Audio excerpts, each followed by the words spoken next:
नमस्कार दोस्तों, आपका हमारे YouTube चैनल द एजुकेशन पर स्वागत है। आज की इस सेशन में हम हिंदी साहित्य के भाषा विज्ञान से संबंधित महत्वपूर्ण प्रश्नों को हल करेंगे, जो 2023 के सभी भर्ती परीक्षाओं की दृष्टिकोण से बेहद उपयोगी क्लास होगी। भाषा विज्ञान से तो प्रत्येक कंपटीशन एग्जाम में प्रश्न पूछे ही जाते हैं, तो चलिए प्रश्नों की शुरुआत करते हैं। प्रश्नों की शुरुआत करने से पहले आपसे नम्र निवेदन है कि प्लीज़ सेशन को लाइक कर दीजिएगा। सेशन पसंद आए तो चैनल को सब्सक्राइब कर लीजिएगा। पहला क्वेश्चन है, आस्ट्रिक परिवार की प्रमुख भाषा है। आस्ट्रिक परिवार की प्रमुख भाषा क्या है? तो आस्ट्रिक परिवार की प्रमुख भाषा मुंडा भाषा है। Option number B right answer. Question number दूसरा है, दिए गए विकल्पों में द्रविड़ परिवार की भाषा है। तो द्रविड़ दक्षिणी भाषा को द्रविड़ परिवार की भाषा कहते हैं, जिसमें तमिल, तेलुगु, मलयालम, कन्नड़ आदि भाषाएं शामिल होती हैं। तो ऑप्शन नंबर ए इसका राइट आंसर। तमिल भाषा भी दक्षिण परिवार की भाषा है। तमिल,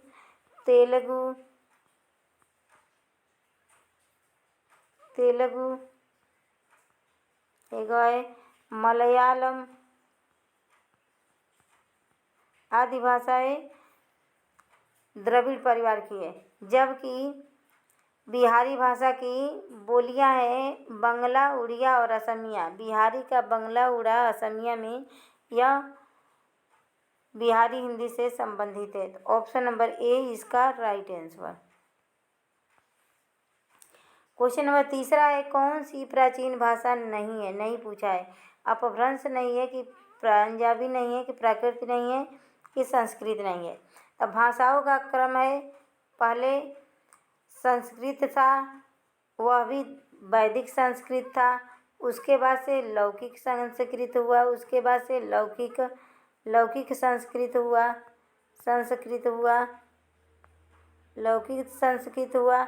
उसके बाद से प्राकृत हुआ, प्राकृत के बाद पाली हुआ, पाली के बाद प्राकृत हुआ, पाली के बाद प्राकृत हुआ, प्राकृत के बाद से अपभ्रंश हुआ, अपभ्रंश से अवहट हुआ, अवहट से हिंदी भाषा का विकास हुआ। तो इसमें पंजाबी एक नई भाषा है, जिसे गुरु नानक देव ने इस भाषा का प्रादुर्भाव किया और पंजाबियों का प्रमुख यह भाषा है। इसकी लिपि गुरुमुखी है। इसकी लिपि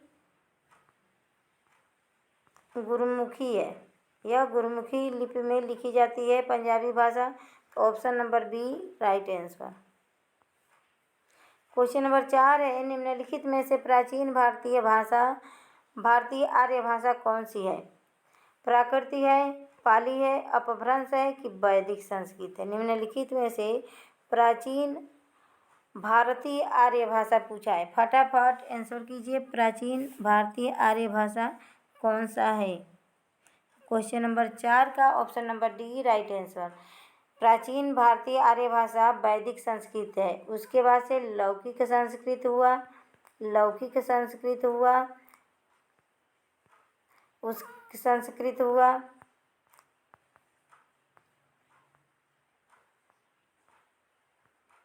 उसके बाद से पाली हुआ, फिर प्राकृत हुआ, अपभ्रंश हुआ, तब पुरानी हिंदी का विकास हुआ।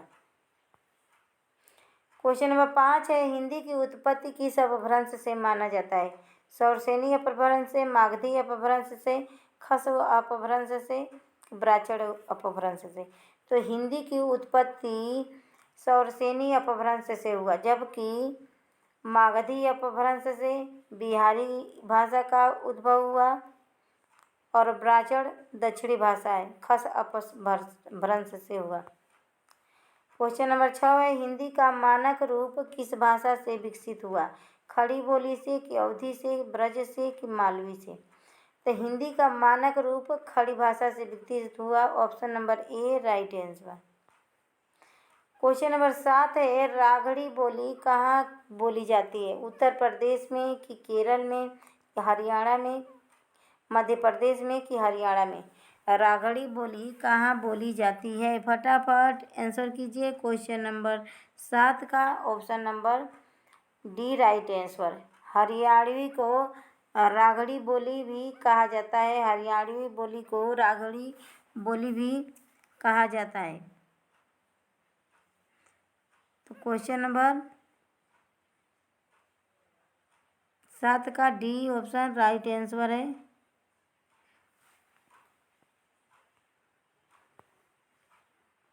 क्वेश्चन नंबर 8 है हरियाणवी या बांगरू। हरियाणवी भाषा को बांगरू भाषा भी कहा जाता है।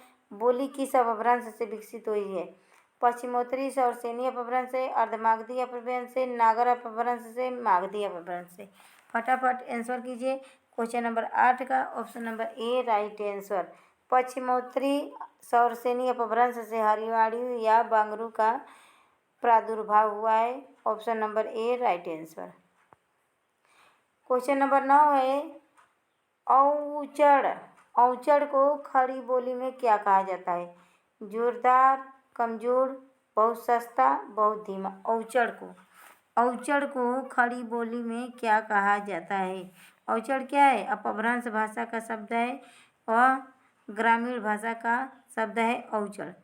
और इसे खड़ी बोली में क्या कहा जाता है? तो औचड़ माने बहुत वह जोरदार है।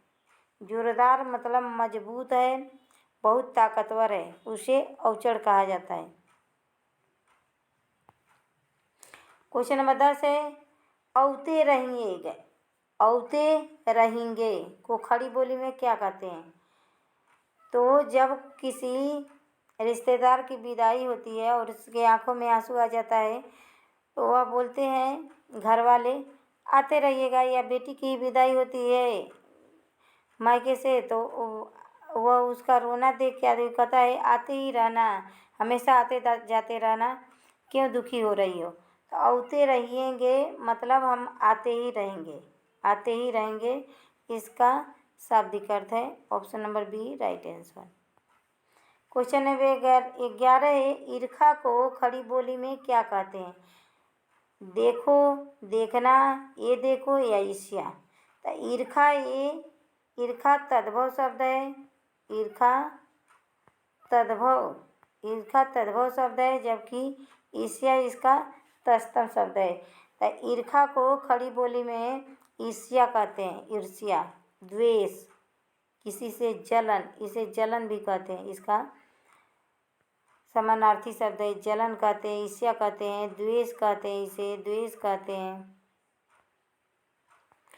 क्वेश्चन नंबर 13 है ग्वालियर की बोली क्या है?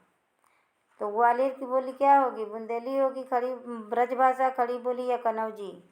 तब बुंदेले हर बोलो के मुँह हमने सुनी कहानी थी, खूब लड़ी मर्दानी वो तो झांसी वाली रानी की। सुभद्रा कुमारी चौहान की यह पंक्तियाँ आप लोगों के कानों में जरूर गूंजी होगी कभी ना कभी। तो ग्वालियर की बोली बुंदेली को कहते हैं। Option number A right answer.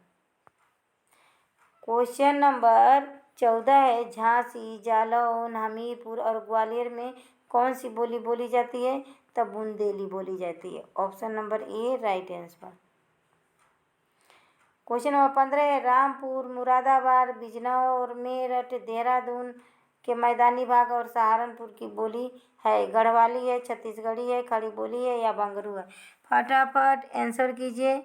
Question number 15 का option number C right answer, Khari Boli. Meerut, Saharanpur, Bijnor, Dehradun, Rampur, Moradabad आदि में खड़ी बोली बोली जाती है। Option number C right answer. Question number 16 है करवी किस बोली को कहते हैं? मारवाड़ को कहते हैं कि खड़ी बोली को, कि अवधी को, कि छत्तीसगढ़ी को?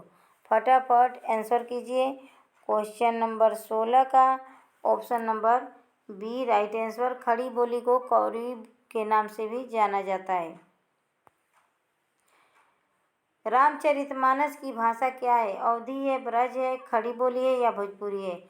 तो रामचरित के रचनाकार गोस्वामी तुलसीदास हैं, तुलसीदास जी हैं, और वह रामचरितमानस को अवधी भाषा में लिखे हैं। Option number A right answer.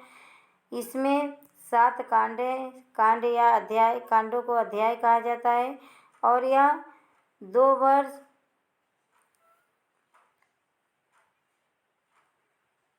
7वां और 26 दिन में इसकी रचना हुई है।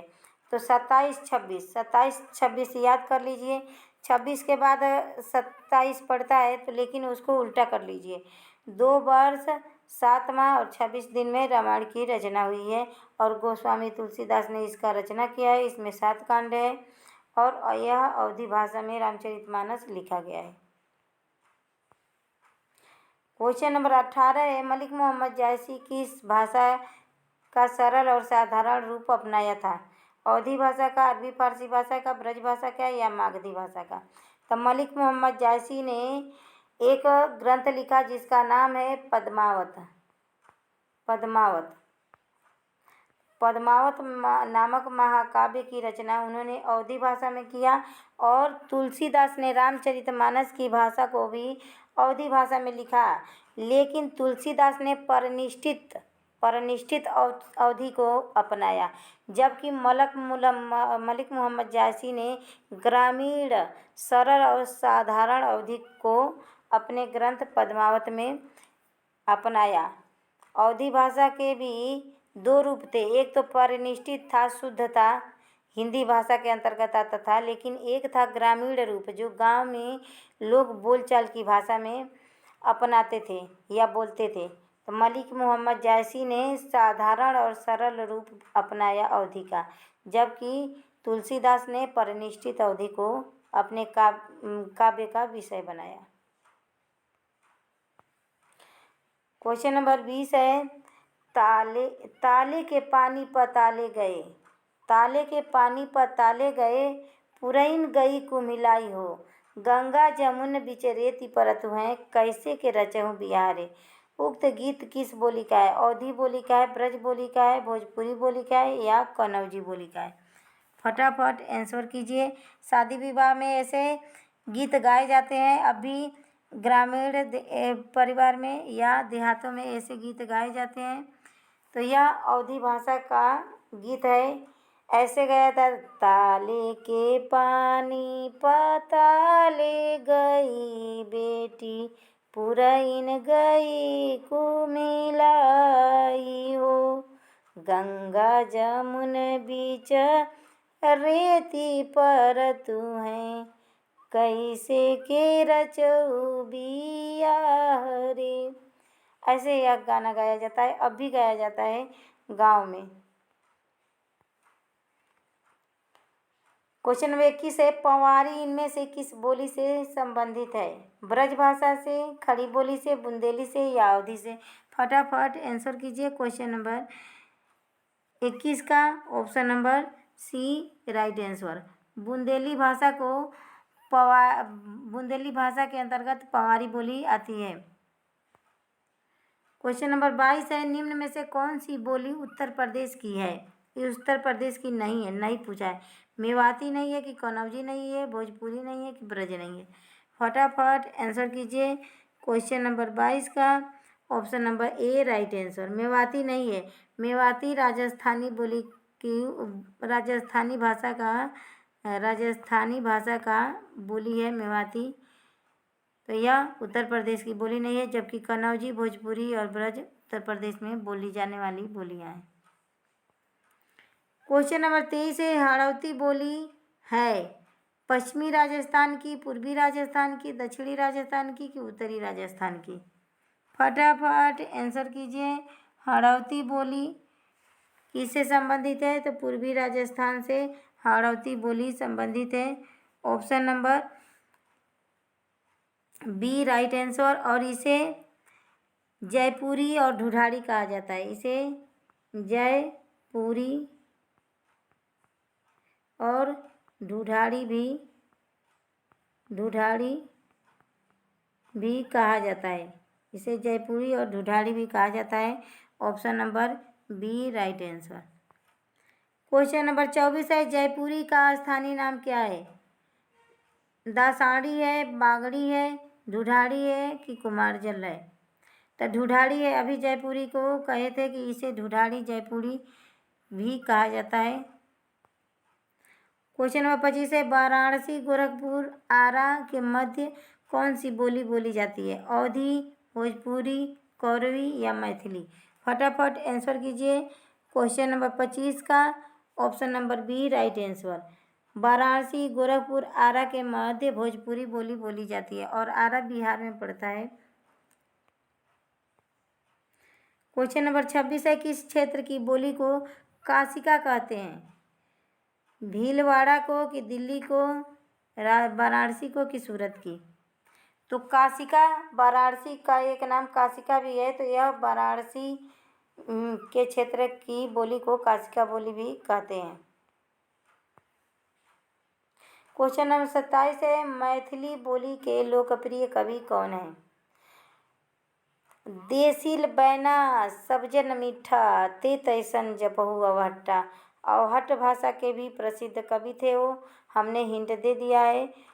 तो मैथिल बोली के प्रसिद्ध कवि विद्यापति हैं और इन्होंने पदावली की रचना मैथिली में किया, मैथिली भाषा में, मैथिली बोली में। इसीलिए पदावली ग्रंथ के आधार पर ही इन्हें मैथिल कोकिल की उपाधि मिली। मैथिल कोकिल की उपाधि मिली विद्यापति को। तो option number C right answer.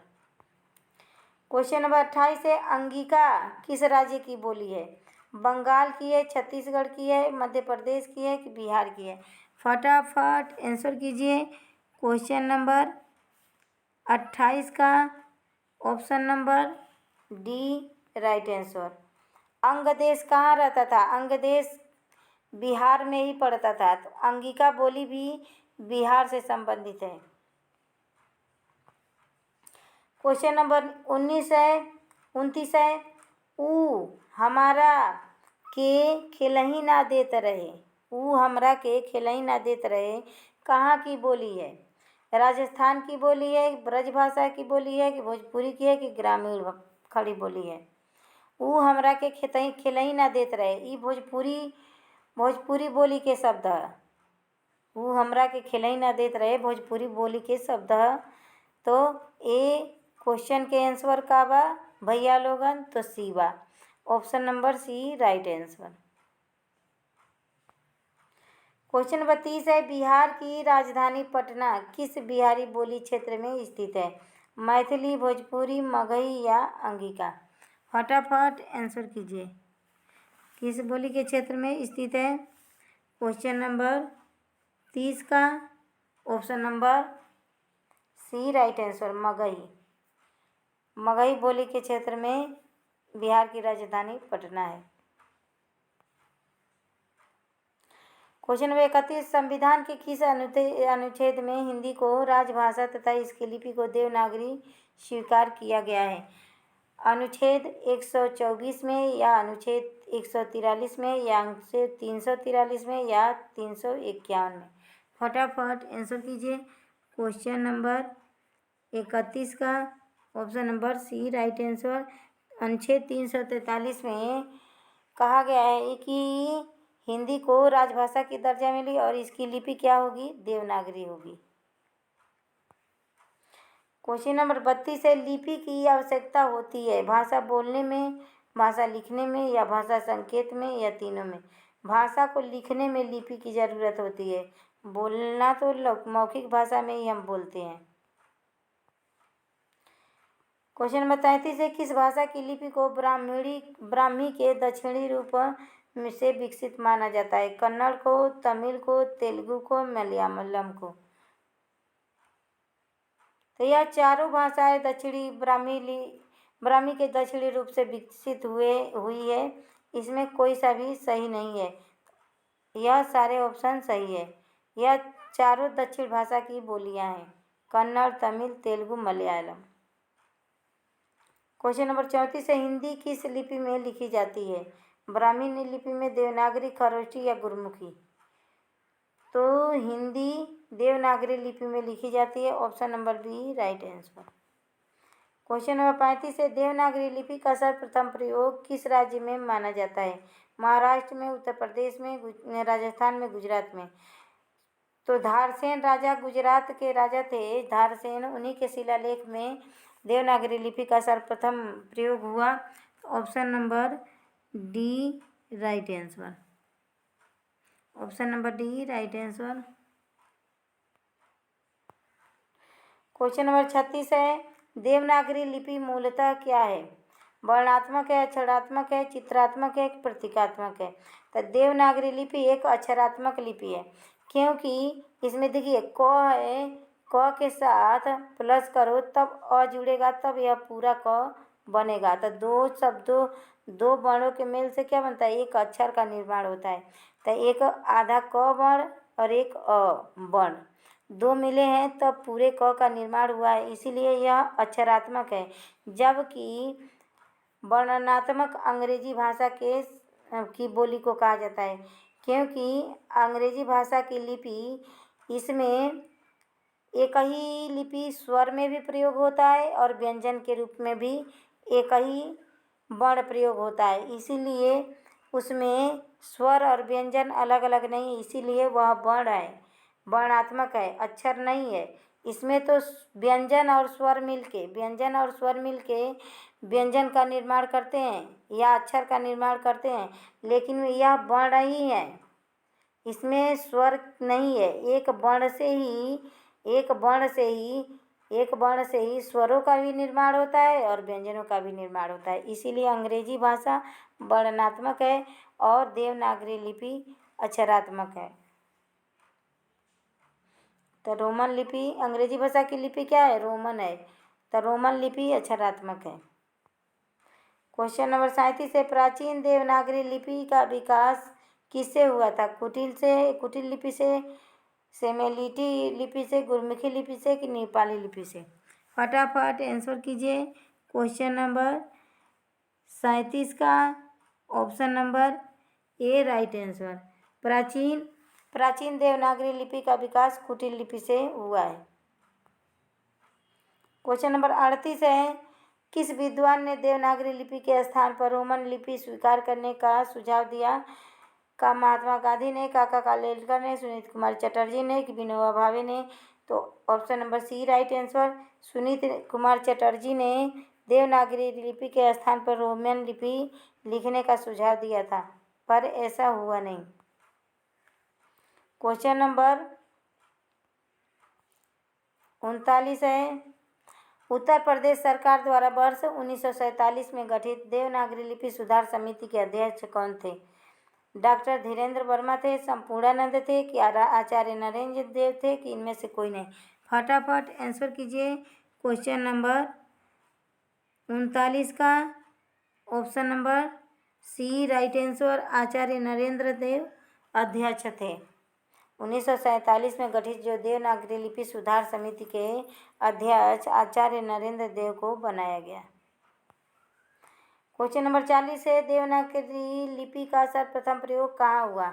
पाणिनिकृत Ashtadhyayi में। अष्टाध्यायी किसकी रचना है? पाणिनि का है, और यह एक व्याकरण ग्रंथ है कि अपभ्रंश साहित्य में कि अमीर खुसरो की पुस्तकों में कि जय भट्ट के शिलालेखों में? तो option number D right answer. जय भट्ट के शिलालेखों में देवनागरी लिपि का सर्वप्रथम प्रयोग हुआ।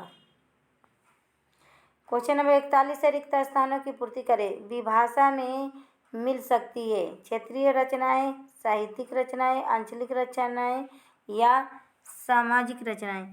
फटाफट आंसर कीजिए।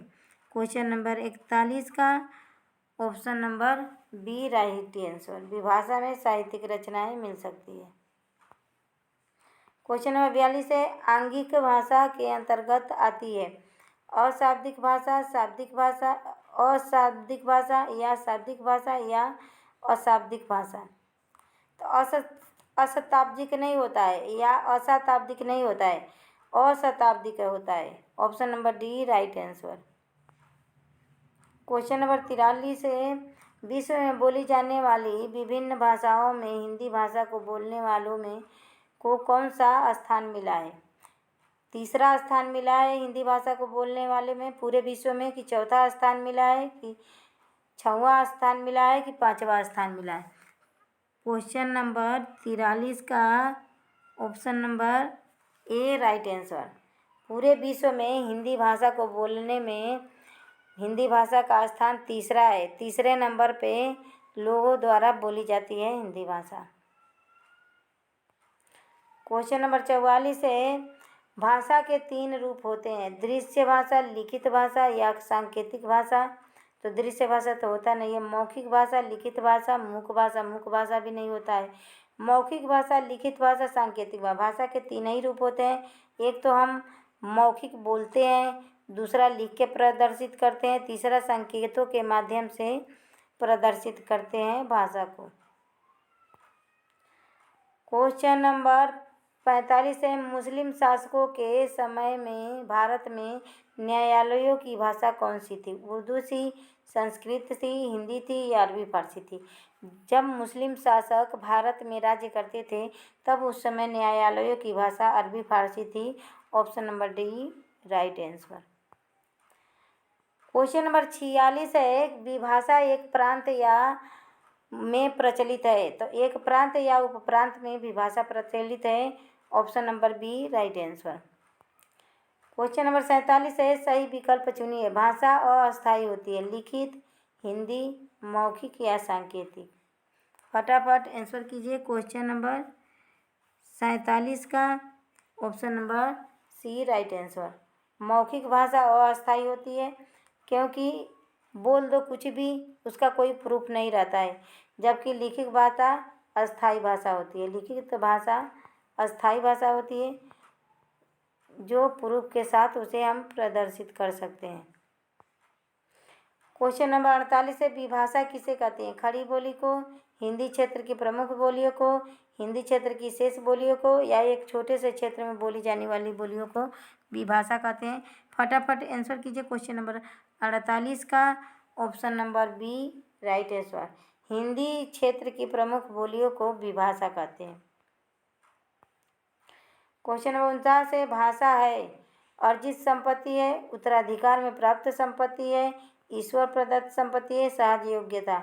तो भाषा एक अर्जित संपत्ति है, हम अर्जन करते हैं। हम अपने माता पिता को सुनते सुनते भाषा क्या करते हैं? अर्जित कर लेते हैं, सीख लेते हैं। यह हमें उन्हें उत्तराधिकार में नहीं प्राप्त होगा। क्वेश्चन नंबर 50 है, निम्न में से किस धातु से भाषा बनी है? भाक धातु से, भाषा से, वाक धातु से या पटु धातु से? तो भाषा की उत्पत्ति भाष धातु से हुई है। Option number B right answer. तो आज का यह सेशन हमारा यहीं समाप्त हुआ। आशा है सेशन पसंद आया होगा।